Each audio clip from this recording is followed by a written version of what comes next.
A final twist today in the case of Lois Riess, the Blooming Prairie grandmother who killed her husband and then murdered a Florida woman while on the run. Today, Riess pleaded guilty to first-degree premeditated murder in the 2018 slaying of her husband, David, accepting another life sentence without the possibility of parole.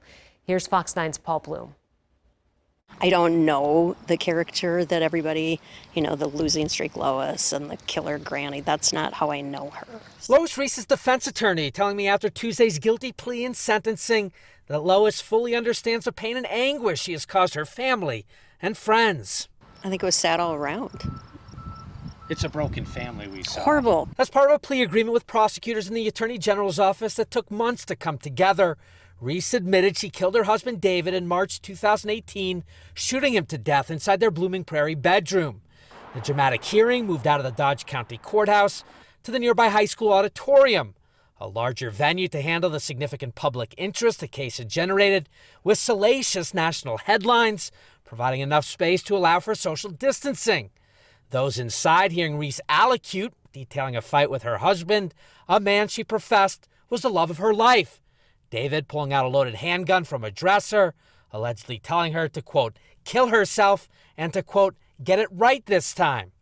Riess acknowledged she was suffering from mental illness and had attempted suicide in the past when she stared straight at his heart and fired 2 or 3 times.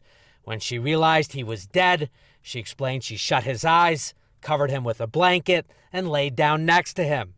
She then apologized, quote, my life without David is my sentence. My heart will always be his.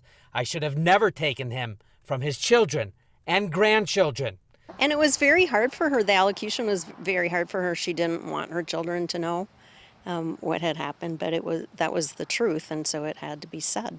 But that was very difficult for her. As part of the extradition agreement with the state of Florida, Lois Riess will now serve her life sentence back here in Minnesota.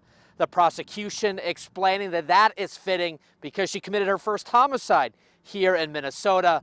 Lois's attorney tells me this is exactly where she wants to serve her sentence because she's closer to her shattered family as they attempt to heal here and move forward somehow. Reporting from Dodge County, Paul Bloom, Fox 9.